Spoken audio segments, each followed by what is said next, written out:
नमस्कार साथियों, अगर आप एक स्टूडेंट हैं, आप एक पुरुष हैं, आप एक महिला हैं, किसी भी कैटेगरी के आप व्यक्ति हो, इस वीडियो को पूरा देखिएगा। अगर भी बैंक अकाउंट भारत के किसी भी बैंक में खुला हुआ है तो, क्योंकि आज की इस वीडियो में हम आपको बताने वाले हैं कि भारत सरकार और आरबीआई ने मिल के लाखों करोड़ों बैंक अकाउंट को फ्रीज करने का निर्णय लिया है और कैसे बैंक अकाउंट को फ्रीज किया जाएगा, कौन कौन से बैंक अकाउंट ऐसे हैं जिनको फ्रीज किया जा सकता है, उसके बारे में आपको हम इस वीडियो में जानकारी देंगे। तो वीडियो को एंड तक जरूर देखें क्योंकि आज की वीडियो आप सभी के लिए काफ़ी ज़्यादा महत्वपूर्ण रहने वाली है। तो चलिए बिना किसी देरी के अपनी इस वीडियो को स्टार्ट करते हैं। तो यहाँ पर आप लोग को लेकर के आ चुके हैं सीधे अपने मोबाइल फ़ोन की स्क्रीन पर और पहला पॉइंट आप लोग देखोगे परिचय। देखिए, आज के समय में लगभग हर किसी के पास बैंक अकाउंट होता ही होता है, चाहे वह सरकारी बैंक में हो, प्राइवेट में हो या अर्ध सरकारी में हो। तो ये खाता जो होता है ये सिर्फ पैसों की सुरक्षा या लेन देन के लिए नहीं होते हैं।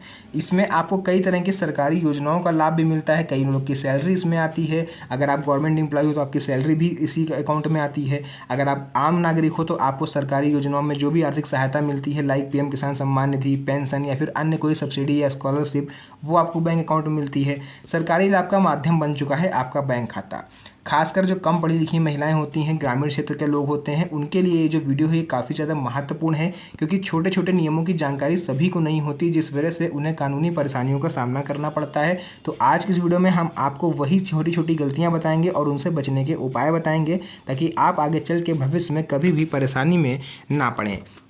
सेकेंड पॉइंट देखिए, यहाँ पर आता है बैंक खाते से जुड़ी। सबसे पहले मैं कुछ आप लोग को आम गलतियाँ बता दूँ जो अक्सर आप लोग कर लेते हो, जिसमें से देखिए पहली गलती क्या आ जाती है, कई बैंक अकाउंट खोलना। आप में से कई लोग ऐसे होंगे जिन्होंने एक या एक से अधिक बैंक अकाउंट खोल रखे होंगे, यानी 2-3, कई लोग तो ऐसे होंगे इनके 4-4, 5-5 बैंक अकाउंट होते हैं। बहुत से लोग कई बार अलग अलग बैंक में या एक ही बैंक की अलग अलग ब्रांच में खाता खुलवा लेते हैं। कई बार ये सिर्फ डिस्प्ले या बैंक ऑफर के चक्कर में किया जाता है और बाद में उपयोग नहीं होते और वो शून्य हो जाते हैं। आप लोग उसमें 1000-500 रुपये डाल के छोड़ देते हो। पुराने खातों को बंद ना करना। जॉब बदलने, ट्रांसफ़र की वजह से या कोई भी रीज़न रहा हो, आप खाता तो खुलवा लेते हैं पर पुराने खातों को आप बंद नहीं करवाते।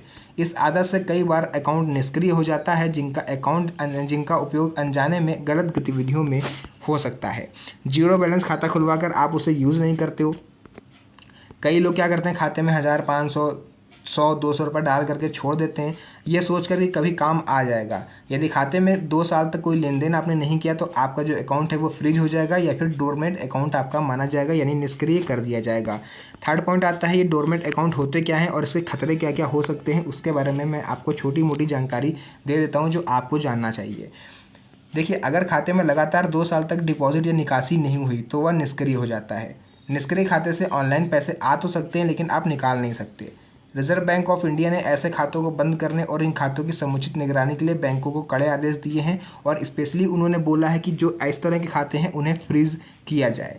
तो निष्क्रिय खातों का उपयोग अनाधिकृत गतिविधियों में हो सकता है। किसी संदिग्ध लेन देन में खाते का नाम जुड़ने पर सबसे पहले बैंक और पुलिस खाते के असली मालिक से पूछताछ कर सकती है। ऐसे में आप परेशानी में पड़ सकते हो। फोर्थ पॉइंट है, आरबीआई जो देश की सभी बैंकों का जो है अथॉरिटी है, रेगुलेटरी अथॉरिटी है, इसके बिना कोई बैंक नहीं चलता।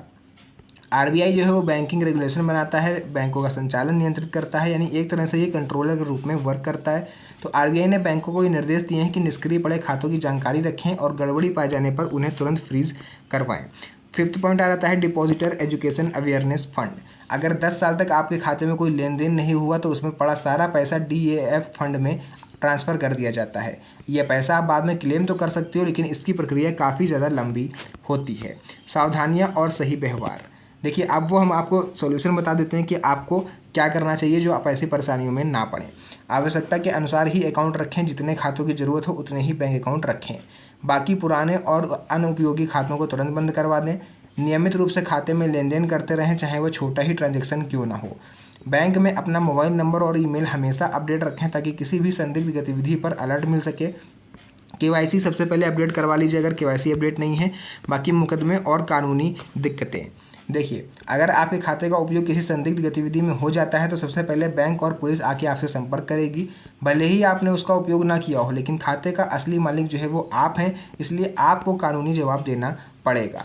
ऐसे मामलों से बचने का सबसे अच्छा तरीका है कि पुराने और अनुपयोगी बैंक खातों को आप समय रहते बंद करवा दें। उसके बाद देखिए, यहाँ पर मैं आपको बता देता हूँ कि विशेष नए नियम आरबीआई के द्वारा जो 2025 में नियम जारी करे गए हैं, गाइडलाइंस जारी करी गई हैं, उसको लेकर के गोल्ड लोन के लिए KYC और वैल्यूएशन के नियम सख्त कर दिए गए हैं। ATM से पैसे निकालने के लिए OTP और डबल कन्फर्मेशन का अब नियम लागू किया जा रहा है। UPI ट्रांजैक्शन में लिमिट और सुरक्षा फीचर बढ़े हैं। बैंक खातों से जुड़े मोबाइल नंबर बदलने पर भी OTP और कन्फर्मेशन अब जरूरी हो गया है। सिबिल स्कोर करते समय चेक करना जरूरी है ताकि गलती या फर्जीवाड़े के समय रहते पकड़ा जा सके। उसके बाद देखिए, मैं यहाँ पर एक निष्कर्ष बता दूं आपको पूरी वीडियो का। RBI और सरकार बैंकिंग सुरक्षा और ग्राहकों की सुविधा के लिए लगातार नए नियम बना रही है। इन नियमों का पालन करने से आपके पैसे सुरक्षित रहेंगे। पुराने और निष्क्रिय खातों को खुला छोड़ना भारी नुकसान और कानूनी कार्रवाई के कारण बन सकता है। तो आप पूरे भारत देश में आप लोग कह सकते हो ऐसे अकाउंट को ढूंढ के फ्रीज किया जा रहा है जिनमें कोई गतिविधियां पिछले कई सालों से नहीं हुई हैं। सेविंग अकाउंट्स हो चाहे सैलरी अकाउंट हो, ATM, UPI और गोल्ड लोन जैसे सभी बैंकिंग अपडेट्स पर नज़र रखें। बिना ज़रूरत के बैंक खाते को खुला ना छोड़ें। अब हम आपको बता देते हैं इस जो वीडियो है मैंने बनाई है इसका मकसद क्या था।